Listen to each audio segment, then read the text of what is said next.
Baik, kita mulai ya. Bismillah. Assalamualaikum warahmatullahi wabarakatuh. Waalaikumsalam. Waalaikumsalam warahmatullahi wabarakatuh.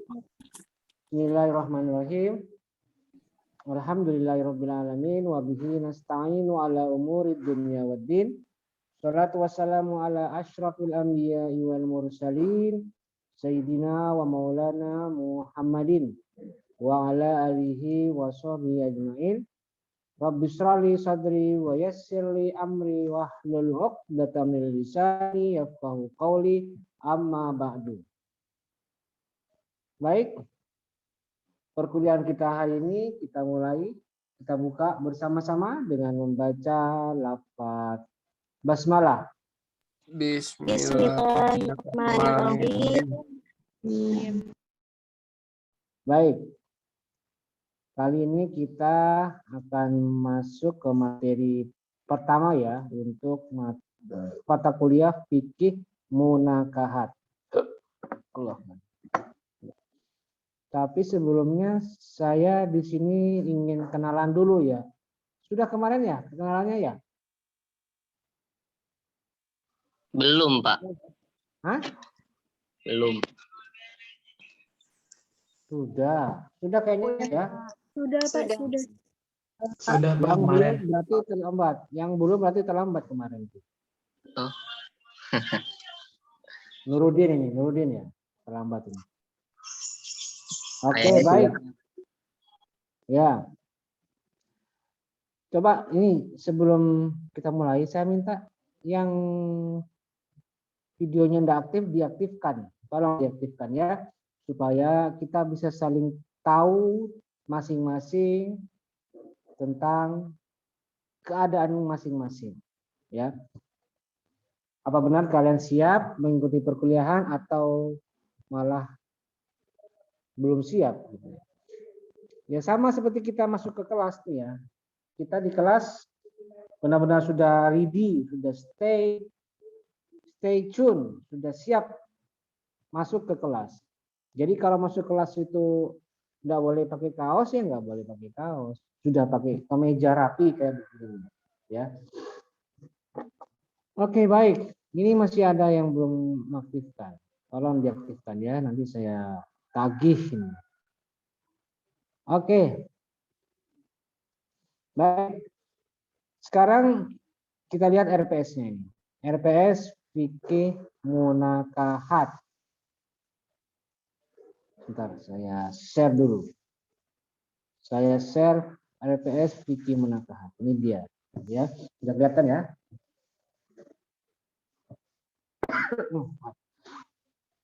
Belum muncul ya? Oke, ini dia. Sudah, Pak. Ya. Oke, baik. Kita lihat pertemuan kedua. Jadi dalam pertemuan kedua kita akan membahas mengenai pengertian, tujuan, dan hukum pernikahan. Jadi ada 3 bahan kajiannya. Pengertian, tujuan, dan hukum pernikahan. Dan nanti di akhir kelas, di akhir perkuliahan hari ini, saya akan berikan kalian tugas nih dia ya. Seperti yang sudah saya jelaskan kemarin di pertemuan pertama, bahwa tugas akan diberikan mulai sejak pertemuan kedua. Sejak pertemuan kedua. Jadi harap kalian persiapkan sebaik-baiknya. Nah, oke, berikutnya. Kita akan membahas tentang pengertian nikah, tujuannya, dan hukumnya. Dan saya yakin bicara masalah pernikahan itu adalah berbicara masalah yang menyenangkan. Siapa yang tidak senang bicarakan kawin? Siapa yang tidak suka? Coba. Saya yakin semua suka bicara kawin. Apalagi yang laki-laki nih. Aduh, semangat 45 ini. Pasti kalau bicara kawin senang, bukan kepalang. Gembira kalau bicara kawin ya. Kalau bicara mampu enggak? Mampu enggak? Nah, itu nggak tahu itu. Jangan-jangan belum semuanya mampu. Oke, baik. Dan kalau bicara perkawinan maka sudah dikondisikan. Karena dalam kehidupan kita sehari-hari memang pernikahan itu sudah hal yang lumrah, hal yang mafhum, hal yang lazim, yang sudah orang semuanya tahu. Jadi tanpa dijelaskan pun, tanpa diberikan definisinya pun, semua sudah tahu apa sebenarnya arah dan maksud dari nikah itu. Coba, saya ingin cross check dulu nih. Saya ingin tanyakan kepada siapa ini? Coba yang bernama Saudari. Nah, Saudari dulu ini coba. Fadila, Khairunisa, coba Fadila. Coba, Iya, saya Pak. ingin tahu. Kamu tahu apa maksudnya nikah itu? Ngerti, Pak. Apa coba? Kayak antara lawan jenis yang menjalin hubungan ke lebih serius. Menjadi hubungan serius? Jangan-jangan itu baru Iya. khidbah, bukan nikah. Ini yang nikah. Kenapa, Pak? Yang nikah apa itu pengertiannya? Maksudnya itu apa? Nikah. Tahu nggak? Tahu, tapi susah jelasin nih, Pak. Susah diungkapkan dengan kata-kata ya. Saking Iya. pinternya, saking pahamnya. Oke, baik.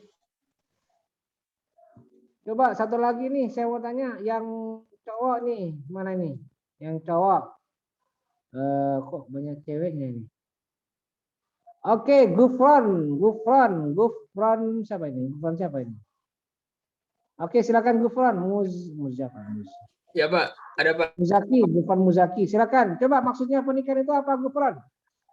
Jadi nikah itu adalah di mana akad antara pihak laki-laki dan wali perempuan yang karena hubungan badannya menjadi halal, Pak. Karena hubungan badan maksudnya gimana?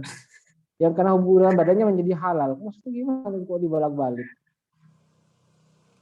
Iya Pak gitu, Pak. Hah? Ya begitu gimana? Belum jelas ini. Gimana?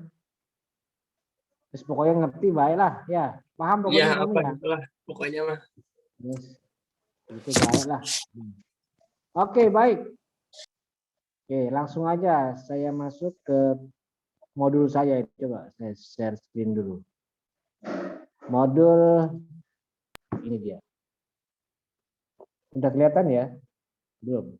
Nah, ini sudah. Oke, baik. Kita lihat pengertian, tujuan, dan hukum pernikahan. Nih. Ada 3 hal yang kita bahas dalam kuliah kali ini. Yang pertama pengertiannya bagaimana. Kemudian yang kedua tujuan nikah seperti apa. Dan yang ketiga hukum nikah bagaimana. Ya, ada 3 yang perlu kita pelajari di sini.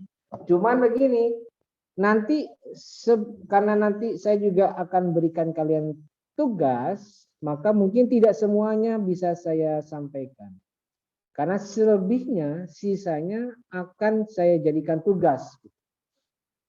Dari pengertian, nah, itu ada yang saya kasih tugas. Ya, begitu juga tujuan, tidak semuanya. Mungkin ada yang saya berikan tugas. Dan yang tidak kalah pentingnya adalah hukum nikah. Nanti masalah hukum nikah bagaimana, itu saya berikan tugas. Tugasnya apa? Oke, lihat nanti. Baik. Yang pertama, pengertian nikah. Nih. Pengertian nikah, sumber yang saya gunakan itu ada tiga karakter, 3 tipologi. Pertama, Undang-Undang Nomor 1 Tahun 74. Ini undang-undang. Di dalam pasal 1 disebutkan bahwa yang dinamakan perkawinan atau pernikahan itu adalah ikatan lahir batin. Ya, ikatan lahir batin. Antara seorang laki-laki dan perempuan sebagai apa? Sebagai suami istri. Jadi ikatan itu, yang namanya nikah itu adalah ikatan. Jadi simpul satu itu seorang suami, simpul kedua seorang istri. Keduanya ini sepakat untuk mengikat satu sama lain dalam sebuah rumah tangga untuk berperan sebagai suami dan istri. Itu pernikahan atau perkawinan. Dengan tujuan membentuk keluarga atau membentuk rumah tangga yang bahagia dan kekal berdasarkan ketuhanan yang Maha Esa. Jadi ikatan itu adalah perkawinan. Nah, atau perkawinan itu adalah ikatan luar dalam antara si laki-laki dan si perempuan sebagai suami istri, yang tujuan mereka mengadakan ikatan itu adalah untuk membentuk keluarga atau rumah tangga yang bahagia dan kekal berdasarkan ketuhanan yang Maha Esa. Atau maksudnya bagaimana? Berdasarkan prinsip ajaran agamanya masing-masing. Jadi itu yang disebut sebagai perkawinan. Itu menurut Undang-Undang Nomor 1 Tahun 74 mengenai pernikahan. Nah, yang kedua adalah KHI, ini yang di bawahnya lagi, KHI atau Kompilasi Hukum Islam. Ini Impres Nomor 1 Tahun 91. Di dalam bab 2 pasal 2 disebutkan bahwa yang dimaksud perkawinan menurut Islam itu adalah pernikahan. Apa itu pernikahan? Yaitu akad yang sangat kuat. Akad, kalau dalam Undang-Undang Nomor 1 Tahun 74 disebut ikatan. Nah, kalau di dalam akad itu, ya di dalam KHI itu disebut akad. Akad itu apa? Ikatan yang sangat kuat atau misakon golizon. Jadi akad yang kuat itu maksudnya ya orang kalau sudah mengikat satu sama lain itu ada konsekuensinya.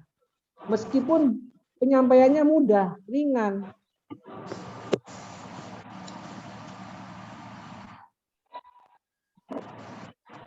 Meskipun ringan, karena apa? Diucapkan dengan mudah, ya kan? Tidak susah kan? Tidak pakai rumus tertentu, tidak pakai biaya tertentu. Yang penting mengucapkan saja. Selama dia mampu mengucapkan, selama dia tidak bisu, selama dia tidak punya hambatan panca indera, selesai, mudah. Tetapi konsekuensinya besar. Apa konsekuensinya? Begitu ucapan akad diucapkan oleh si suami, maka saat itu juga kewajiban sebagai suami langsung turun kepada istri.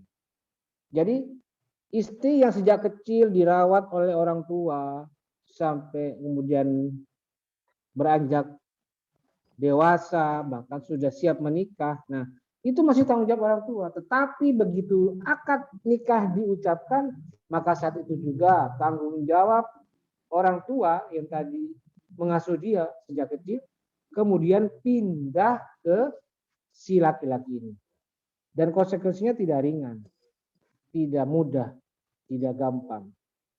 Saat itu juga suami punya kewajiban besar untuk menafkahi istri. Saat itu juga suami bertanggung jawab atas masa depan anak-anaknya. Saat itu juga semua kendala dalam atau mungkin masalah yang dihadapi oleh si istri itu harus dalam tanggung jawab suami, bukan lagi orang tua. Jadi seperti itu beratnya. Seperti itu besarnya konsekuensi yang harus ditanggung seorang suami begitu ucapan talak, ucapan nikah disampaikan, gitu ya. Jadi saya tidak mengenal. Tapi itu apa ini? apa? Oke, lanjut. Tolong di silent yang ini ya, di mute. Jadi itu yang kedua ya, KHI, Impres Nomor 1 Tahun 91 tentang pengertian dari nikah. Itu yang kedua. Yang ketiga, nah ini yang ketiga. Yang nanti saya jadikan tugas. Apa itu? Pengertian nikah menurut Wahbah Az-Zuhaili dalam kitabnya Al-Fiqhul Islami wa Adillatuhu juz 7 halaman 29. Ini ya, halaman 29-nya ya. Di situ ada sebut dinyatakan an-nikahu lughatan ad-dammu wal jam'u.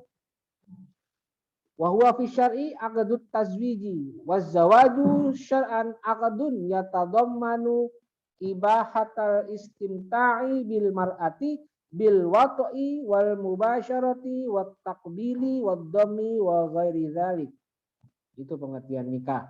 Nah, nanti saya berikan kalian tugas berupa menerjemahkan. Saya minta kalian menerjemahkan. Ya, ini konsekuensi kalau kalian kuliah di Fakultas Syariah. Mau tidak mau harus bersinggungan dengan referensi yang berbahasa Arab. Pak, saya bukan lulusan pesantren, Pak. Ya, itu konsekuensi. Itu akibatnya. Itu dampaknya kalau kuliah di sini. Sebab kuliah di syariah itu memang tidak bisa jauh dari bacaan kitab. Ya, kitab kuning maupun kitab putih. Jadi itu yang harus diingat. Karena lulusan syariah itu SH tapi yang plus. Plusnya apa? Punya kompetensi menguasai referensi berbahasa Arab, gitu ya. Di sini ada yang mengaku tidak sanggup menerjemahkan. Ada nggak di sini? Ada nggak yang mengaku tidak sanggup? Mbak, nggak bisa saya, Pak. Saya ampun. Mengaku kalah menerjemahkan. Ada nggak di sini? Dia Hirianti. Insya Allah, Dia. Pak. Sudah ada di sini, mah, Pak. Coba dia dulu. Dia sanggup nggak kamu menerjemahkan? Mana suara, Nak? Sanggup. Sanggup? Oke, saya tunggu tugas 1 dikerjakan. Agung. Iya, Sanggup nggak, Bapak. Agung? Sanggup, Ya, Pak. Nam? Oke, Sanggup. siap. Bagus. Novia, Nurul Izzati. Mana Novia? Iya, Pak. Sanggup nggak? Insya Allah sanggup, Pak. Insya Allah ya. Ya. Valenisa, mana Valenisa? Sanggup? Insya Allah sanggup, Pak. Insya Allah sanggup. Ya. Hamidah Fitri Hanum. Hamidah, sanggup nggak? Insya Allah sanggup, Pak. Kok lemes? Insya Allahnya. Insya Allah, Pak. Insya Allah lagi puasa ya. Enggak. Nur Hasanah, mana Nur Hasanah? Sanggup nggak menerjemahkan? Nur Hasanah. Suara anak. Ya. Insya Allah sanggup. Insya Allah sanggup. Syalasha. Sanggup Iya, nggak? Pak. Insya Allah sanggup, Pak. Oke, bagus, semangat. Walaupun kenyataannya belum tentu ya. Supriyatna, coba. Sanggup nggak? Supri. Insya Allah sanggup, Pak. Sanggup. Oke, baik. Jadi saya harapkan ini meskipun ada kendala dalam penerjemahan, saya harapkan ini bisa segera teratasi. Meskipun kalian agak repotan karena basic pendidikannya dulu waktu di SMP, aliyah, atau sanawiyah, atau SMA itu bukan dari pendidikan agama atau di pesantren. Tidak apa-apa. It's okay, tidak masalah. Yang penting Anda mengejar ketertinggalan kalian. Karena ini sudah konsekuensi.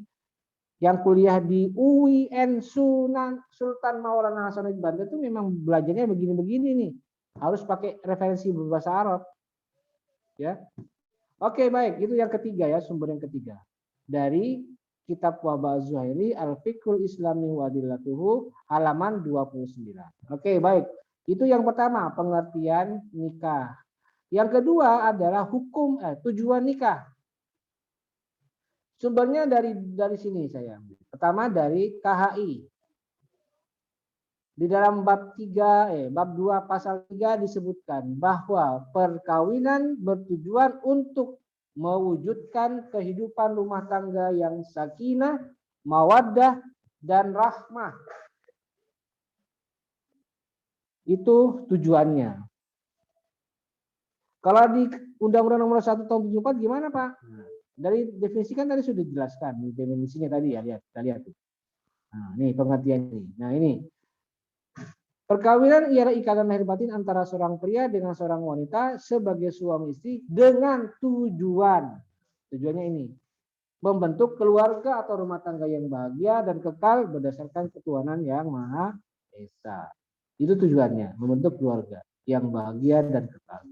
Sedangkan yang KHI itu sakinah, membentuk keluarga yang sakinah, mawaddah, dan rahmah. Lalu yang berikutnya ada sumber dari kitab Wabah Zuhali lagi. Yang apa? Halaman 31. Nah, itu ini bunyinya. Hikmatu masyru'iyatihi. Yang pertama, ifaful mar'i nafsahu wa zaujahu anil wuqu'i fil harami. Yang kedua, wahifdun nau'il insani minaz zawali wal inkiradi. Yang ketiga, wa baqa'un nasli wa hifdun nasabi. Yang berikutnya wa iqamatul usrati allati biha yatimmu tanzimul mujtama'i. Yang berikutnya wa ijadut ta'awuni baina afrodiha. Nah, itulah beberapa hikmah atau tujuan pernikahan. Nanti ini juga saya akan jadikan tugas kepada kalian. Nah, yang berikutnya yang ketiga, tadi sudah pengertian, tujuan, dan yang ketiga yang terakhir adalah hukum nikah. Nah, hukum nikah ini juga disebutkan dalam kitab Wabah Zuhaili. Ada yang wajib, lihat, ini yang wajib al-fardiyah. Kemudian yang kedua ada at-tahrim. Kemudian ada yang al-karohah, makruh. Dan ada yang al-istihbabu awin nadbu, sunnah. Fi halatil i'tidali. Nah, ini akan kalian terjemahkan juga sebagai tugas pertama dalam mata kuliah ini. Oke.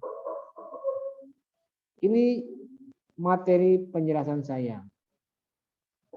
Silakan saya beri kesempatan, mungkin ada yang ingin bertanya. Silakan raise hand atau langsung unmute atau angkat suara langsung. Kalau ada yang mau ditanyakan, silakan. Bapak, izin bertanya. Siapa? Agung ya, betul. Oke, silakan Agung, Bu Melar. Izin bertanya. Dalam pernikahan itu kan penyatuan antara dua insan, di mana dua insan ini pasti ada memiliki karakter yang berbeda. Nah, Pak, bagaimana caranya tuh Pak menyatukan dua karakter yang berbeda tersebut? Dan bagaimana caranya kita ketika nanti menikah itu menciptakan keluarga yang harmonis dan sakinah, mawadah, dan warohmah. Itu bagaimana Pak caranya? Seperti itu Pak. Ya, ini pertanyaan berat ini. Anda bertanya kepada saya bagaimana caranya. Satu, menyatukan dua hati yang berbeda. Terus yang kedua, bagaimana caranya menciptakan keluarga yang sakinah, mawaddah, warahmah. Susah. Karena di dalam kitab Wabah Zuhaili tidak ada di sini keterangan tentang itu. Bagaimana cara membangun keharmonisan di antara rumah tangga. Tapi tidak, jawabannya sederhana. Keluarga yang sakinah, mawaddah, warahmah itu akan muncul jika prinsip dalam berumah tangga dijalankan dengan baik. Apa prinsipnya? Satu, saling menghargai.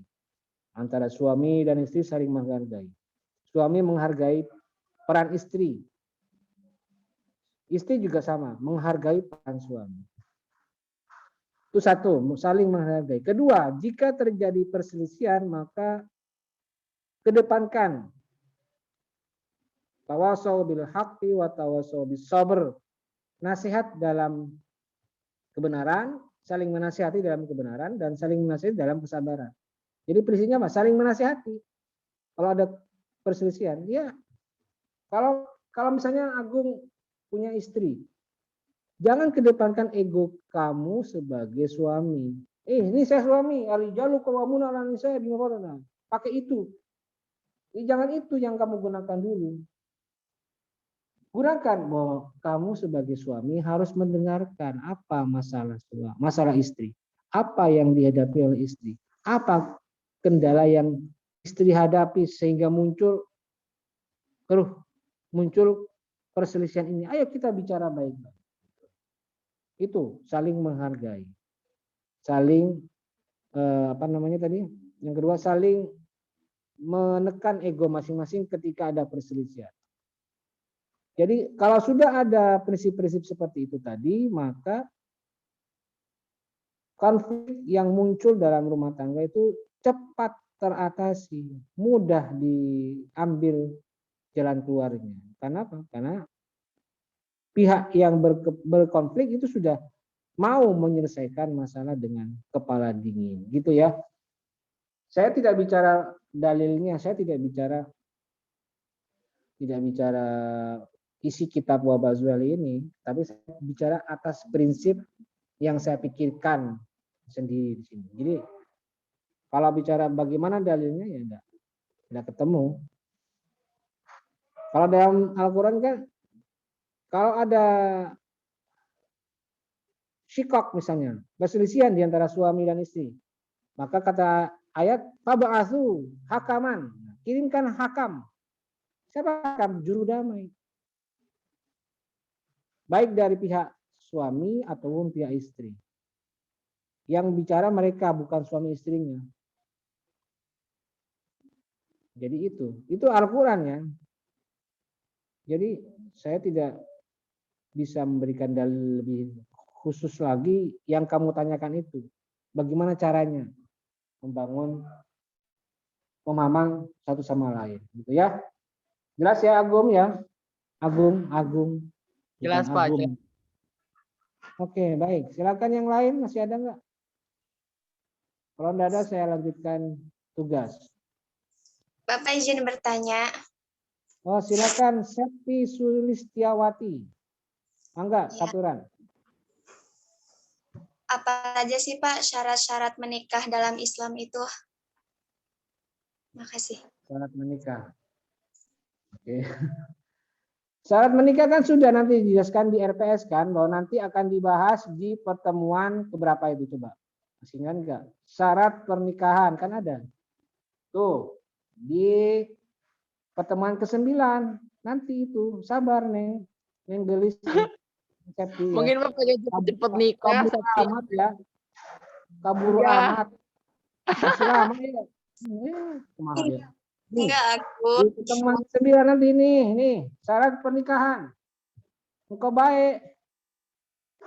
Ya, jangan sekarang. Ini ada syurutul nikah, syurutul sihah, syurutul nafas dan syurutul luzum, syarat perkawinan. Septi udah nggak kuat. Udah kuat, sudah kebelet ya.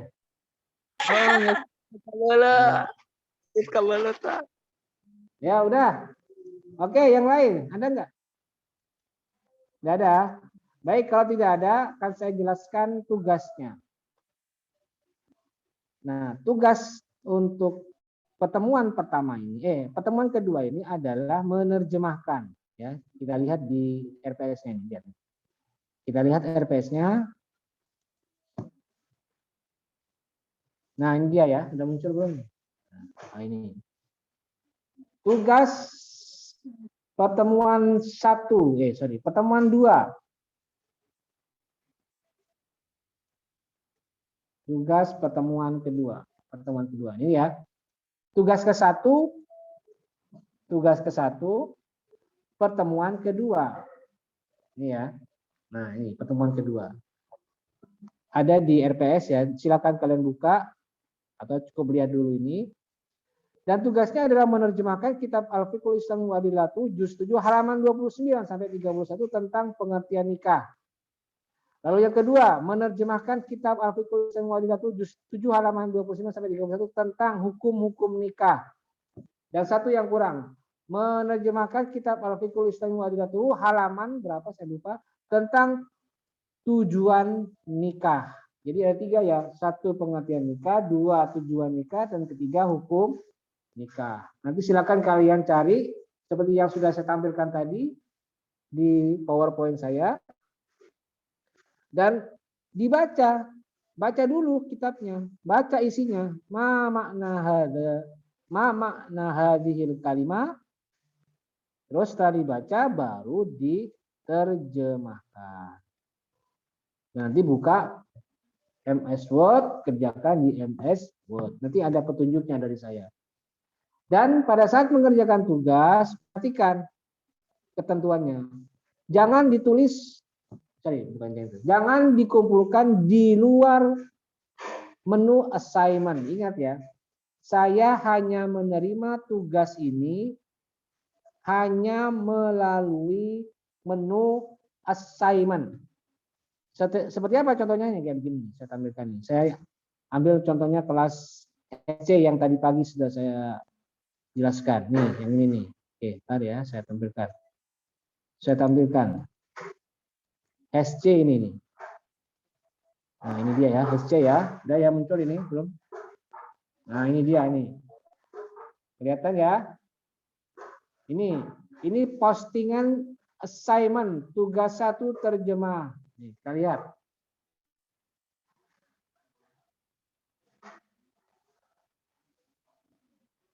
Nah, ini dia ya.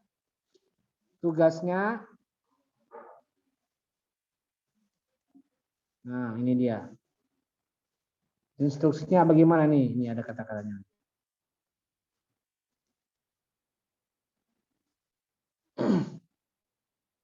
Nah, seperti ini ya. Menerjemahkan kitab Al-Fiqhul Islami wa Adillatuh juz 7 halaman 29 sampai 32 tentang 1. Pengertian nikah, 2. Tujuan nikah, 3. Hukum nikah. Petunjuknya apa? Seperti ini. Ini sama. Nanti akan muncul juga di menu kalian ya. Dan kalau misalnya kalian mengerjakan tugas, tapi tidak dikumpulkan di sini, saya ingatkan, tidak saya nilai. Ya, saya ulangi. Kalau ada di antara kalian tidak mengumpulkan di kolom di menu assignment, maka saya tidak akan nilai. Nih, tidak akan saya nilai di sini nih. Misalnya kayak begini, nilainya berapa? Misalnya 90, gitu ya. Contohnya seperti ini. Tidak akan saya nilai karena apa? Tidak ada di sini. Jadi yang mengumpulkan tugas hanya yang saya lihat di sini. Maka dari itu tolong diperhatikan aturan mainnya supaya kalian bisa mengerjakan dengan baik. Oke ya. Ini segera mengingatkan karena tahun lalu itu ada itu mahasiswa. Pak, saya merasa sudah ngumpulin Pak, kok udah dinilai Pak? Nah, kamu ngumpulnya di mana? Di WA Pak, saya kirim Bapak WA. Oh, repot. WA kok jadi bahan pengumpulan tugas. Tidak saya terima di WA. Atau mungkin mengirim lewat email, enggak saya terima. Gimana bisanya? Hanya di menu assignment ya, assignment yang ada di Google Classroom. Google Classroom saja ya. Itu sebagai pedoman dalam mengerjakan tugas. Dan ini terus berlangsung ya. Setiap kali pertemuan berlangsung, kalau misalnya di RPS itu ada ketentuan penugasan, ya berarti ada tugas lagi. Ada tugas lagi. Dan semua tugas pasti melalui assignment. Di luar itu bukan tugas. Gitu. Oke, jelas ya. Saya harapkan ini bisa dijadikan pedoman dalam mengerjakan tugas selanjutnya. Bukan hanya hari ini, bukan hanya pertemuan hari ini, tapi pertemuan-pertemuan yang lain. Dan tugas ini berlangsung selama satu minggu.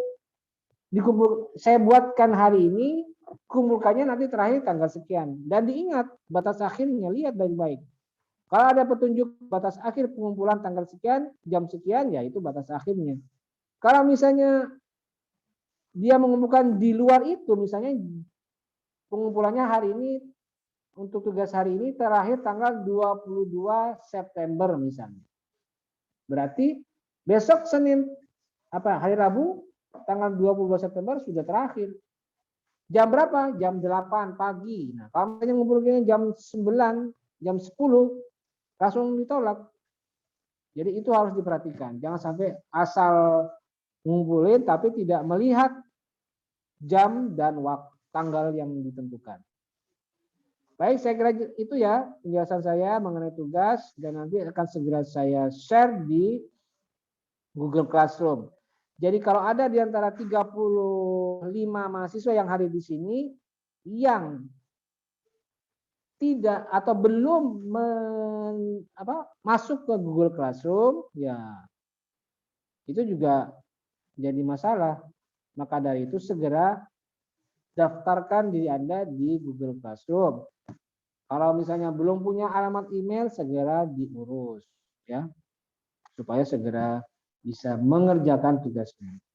Dan selanjutnya saya informasikan absen sudah muncul. Silakan kalian isi absensi kehadiran. Di sini sudah ada 15 orang yang mengisi absen.